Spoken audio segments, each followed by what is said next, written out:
غزوہ بنی نذیر میں کسی قربانی کے بغیر مسلمانوں کو شاندار کامیابی حاصل ہوئی۔ اس سے مدینے میں قائم مسلمانوں کا اقتدار مضبوط ہو گیا اور منافقین پر بددلی چھا گئی۔ اب انہیں کھل کر کچھ کرنے کی جرت نہیں ہو رہی تھی۔ اس طرح رسول اللہ صلی اللہ علیہ وسلم ان بدوؤں کی خبر لینے کے لیے یکسو ہو گئے جنہوں نے احد کے بعد ہی سے مسلمانوں کو سخت مشکلات میں الجھا رکھا تھا اور نہایت ظالمانہ طریقے سے داعیان اسلام پر حملے کر کر کے انہیں موت کے گھاٹ اتار چکے تھے، اور اب ان کی جرت اس حد تک بڑھ چکی تھی کہ وہ مدینے پر چڑھائی کی سوچ رہے تھے۔ چنانچہ غزوہ بنو نذیر سے فارغ ہو کر رسول اللہ صلی اللہ علیہ وسلم ابھی ان بد عہدوں کی تعذیب کے لیے اٹھے بھی نہ تھے کہ آپ علیہ السلام کو اطلاع ملی کہ بنی غطفان کے دو قبیلے بنو محارب اور بنو سلبہ لڑائی کے لیے بدوؤں اور آرابیوں کی نفری فراہم کر رہے ہیں۔ اس خبر کے ملتے ہی نبی صلی اللہ علیہ وسلم نے نجد پر یلغار کا فیصلہ کیا اور صحرائے نجد میں دور تک گھستے چلے گئے، جس کا مقصد یہ تھا کہ ان سنگ دل بدوؤں پر خوف طاری ہو جائے اور وہ دوبارہ مسلمانوں کے خلاف پہلے جیسی سنگین کارروائیوں کے اعادے کی جرت نہ کریں۔ ادھر سرکش بدو جو لوٹ مار کی تیاریاں کر رہے تھے، مسلمانوں کی اس اچانک یلغار کی خبر سنتے ہی خوفزدہ ہو کر بھاگ کھڑے ہوئے اور پہاڑوں کی چوٹیوں میں جا دب گئے۔ مسلمانوں نے لٹیرے قبائل پر اپنا روب اور دبدبہ قائم کرنے کے بعد امن و امان کے ساتھ واپس مدینے کی راہ لی۔ اہل سیر نے اس سلسلے میں ایک معین غزوے کا نام لیا ہے جو ربیع الاول یا جمادی الاولی سن 4 ہجری میں سرزمین نجد کے اندر پیش آیا تھا، اور وہ اسی غزوے کو غزوہ ذات الرقاع قرار دیتے ہیں۔ جہاں تک حقائق اور ثبوت کا تعلق ہے تو اس میں شبہ نہیں کہ ان ایام میں نجد کے اندر ایک غزوہ پیش آیا تھا، کیونکہ مدینے کے حالات ہی کچھ ایسے تھے۔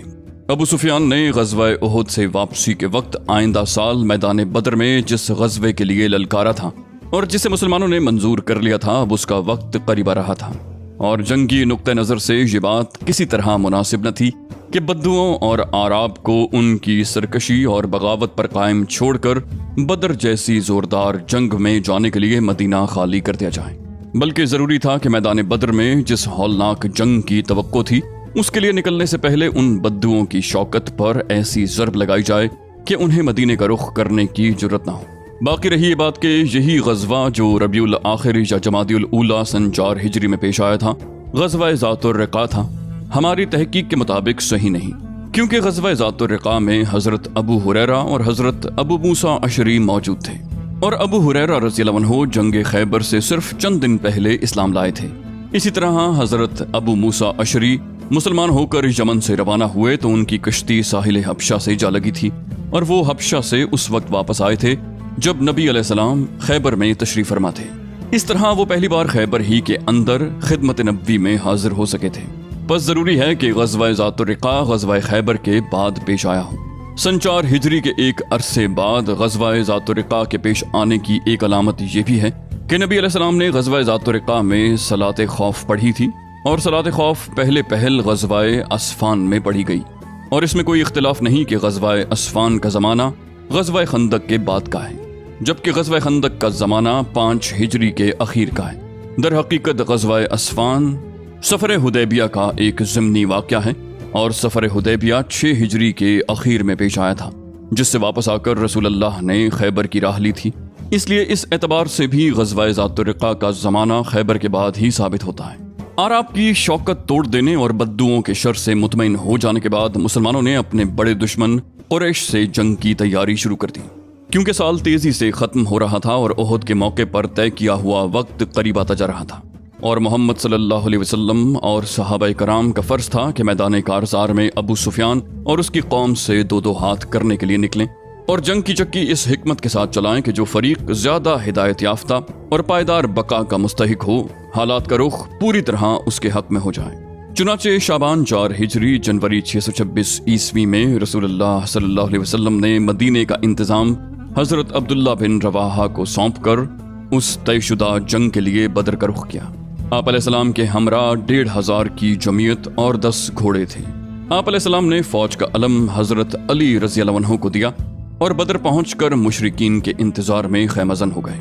دوسری طرف ابو سفیان بھی 50 سواروں سمیت 2000 مشرکین کی جمعیت لے کر روانہ ہوا اور مکے سے ایک مرحلہ دور وادی مر الزہران پہنچ کر مجنہ نام کے مشہور چشمے پر خیمہ زن ہوا، لیکن وہ مکہ ہی سے بوجھل اور بددل تھا۔ بار بار مسلمانوں کے ساتھ ہونے والی جنگ کا انجام سوچتا تھا اور روب اور ہیبت سے لرز اٹھتا۔ مر الزہران پہنچ کر اس کی ہمت جواب دے گئی اور وہ واپسی کے بہانے سوچنے لگا۔ بالآخر اپنے ساتھیوں سے کہا، قریش کے لوگوں، جنگ اس وقت موزوں ہوتی ہے جب شادابی اور ہریالی ہو کہ جانور بھی چر سکیں اور تم بھی دودھ پی سکو۔ اس وقت خشک سالی ہے، لہٰذا میں واپس جا رہا ہوں، تم بھی واپس چلو۔ ایسا معلوم ہوتا ہے کہ سارے ہی لشکر کے اعصاب پر خوف و ہیبت سوار تھی، کیونکہ ابو سفیان کے اس مشورے پر کسی قسم کی مخالفت کے بغیر سب نے واپسی کی راہ لی اور کسی نے بھی سفر جاری رکھنے اور مسلمانوں سے جنگ لڑنے کی رائے نہ دی۔ ادھر مسلمانوں نے بدر میں 8 روز تک ٹھہر کر دشمن کا انتظار کیا اور اس دوران اپنا سامان تجارت بیچ کر 1 درہم کے 2 درہم بناتے رہے۔ اس کے بعد اس شان سے مدینہ واپس آئے کہ جنگ میں پیش قدمی ان کے ہاتھ آ چکی تھی، دلوں پر ان کی دھاک بیٹھ چکی تھی اور ماحول پر ان کی گرفت مضبوط ہو چکی تھی۔ یہ غزوہ بدر موعد، بدر ثانیہ اور بدر آخرہ اور بدر صغرا کے نام سے معروف ہے۔ رسول اللہ صلی اللہ علیہ وآلہ وسلم بدر سے واپس ہوئے تو ہر طرف امن و امان قائم ہو چکا تھا اور پوری اسلامی قلمرو میں اطمینان کی باد بہاری چل رہی تھی۔